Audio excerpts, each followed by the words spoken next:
Wala quwwata illa billah ya ma ba'd. Rabbi israh li sadri wa yassir li amri wahlul 'uqdatam min lisani yafqahu qawli. Ikhwan akhwat fillah rahimani wa rahimakumullah. Sebenarnya sudah sempurna nasihat yang Habib Nizar sampaikan. Tadinya memang sudah ada kesepakatan antara saya sama Habib, karena sebelumnya juga sebenarnya saya yang ceramah. Permintaan dari panitia saya yang ceramah. Permintaan dari orang dekat saya juga saya yang ceramah. Bahkan beliau berkata kalau tidak punya modal ceramah, datang ke Syekhona minta modalnya untuk ceramah. Yang bikin saya berat untuk ceramah malam hari ini sebenarnya ada beberapa hal. Tapi yang paling penting dalam hati saya ini tanggal 10 Oktober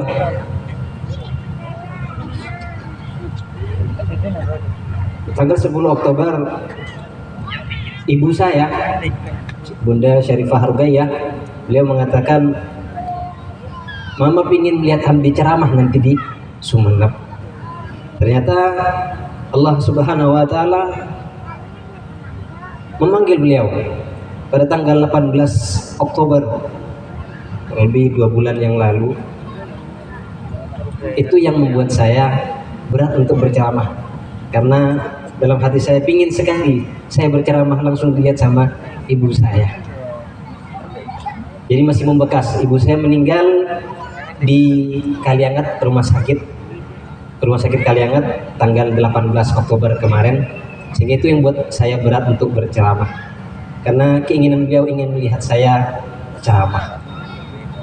Tapi karena Habib Nizar juga minta untuk nasihat,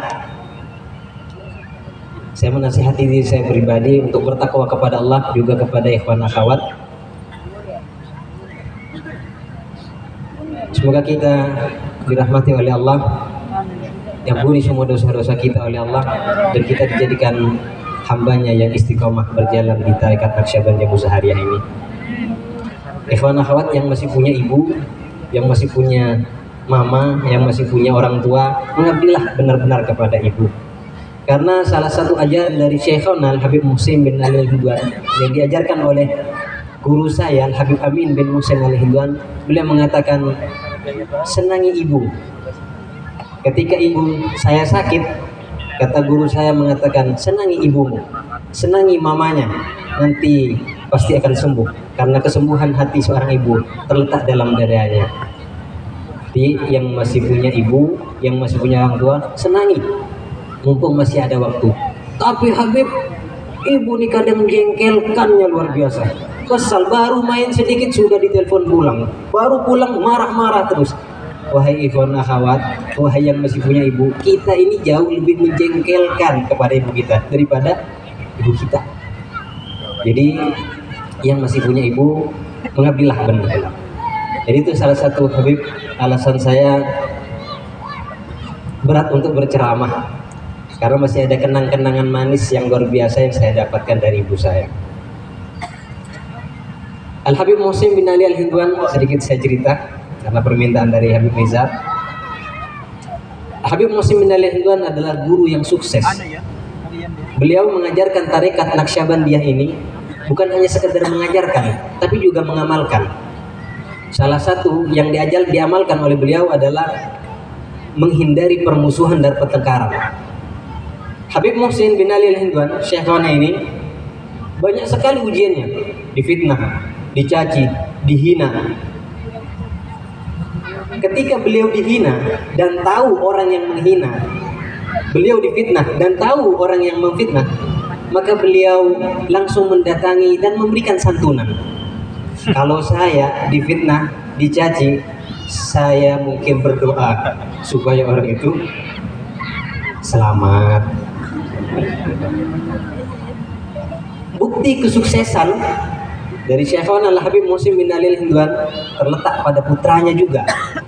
Salah satunya Al-Habib Amin bin Muhsin Al-Hindwan. Beliau juga mengamalkan, bukan cuma sekedar mengajarkan, tapi juga beliau mengamalkan.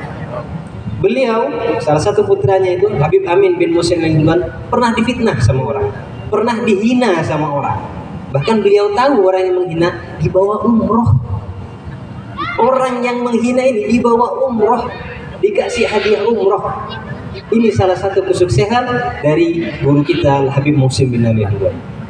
Juga saya pernah mendengar salah satu cerita dari putranya Habib Muhsin, namanya Habib Haidrah, ayah dari Habib Qutbi.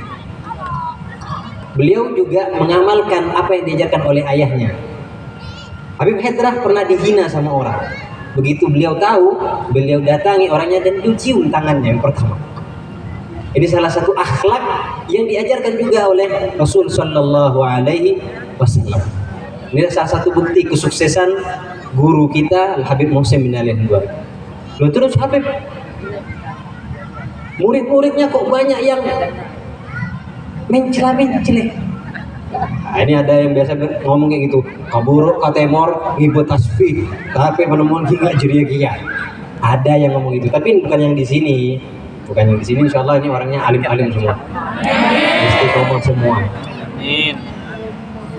Terus saya jawab, ya namanya orang belajar, mana ada orang belajar langsung pintar. Jadi orang masuk tarekat, kalau misalnya ada orang-orang yang melihat kita yang bertarekat, kemudian melihat akhlak kita masih belum bagus, maka kasih tahu, namanya orang belajar nggak langsung pintar. Saya perkenalkan anak saya yang nomor 3, namanya Muhsin. Saya berharap kepada Allah saya beri nama Muhsin supaya akhlak dari kakeknya, dari Habib Muhsin juga menurun kepada beliau. Yang ini yang kedua, namanya Muhsin juga.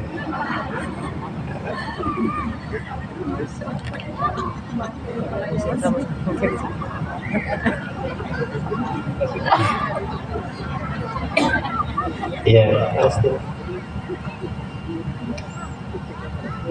Apa sudah? Jadi begitulah akhlak dari baginda Rasul Muhammad Sallallahu Alaihi Wasallam yang diamalkan oleh guru kita Habib Muhsin bin Ali Al-Hindwan. Saya berharap kepada ikhwan akhwat juga kita berdoa sama-sama, mudah-mudahan anak-anak dari Habib Muhsin bin Al-Hindwan juga keturunannya, cucu-cucunya bisa mengikuti langkah dari beliau, mengamalkan dan mengajarkan.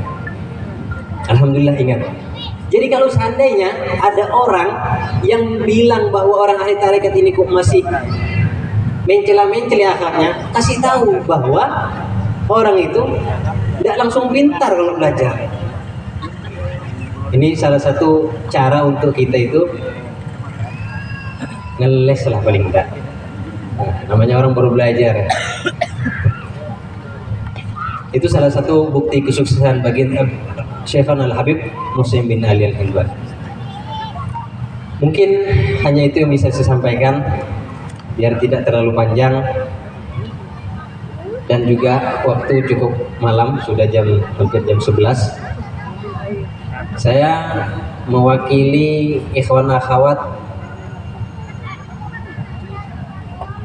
Naqsyabandiyah Muzhariyah berterima kasih, juga mewakili dari panitia berterima kasih untuk semua yang sudah hadir dan yang memberikan pelayanan luar biasa kepada tamu-tamu Syekhona semua ini. Mungkin hanya itu bisa saya sampaikan, kurang lebihnya saya mohon maaf. Wabillahi taufiq hidayah. Wassalamualaikum warahmatullahi taala wabarakatuh.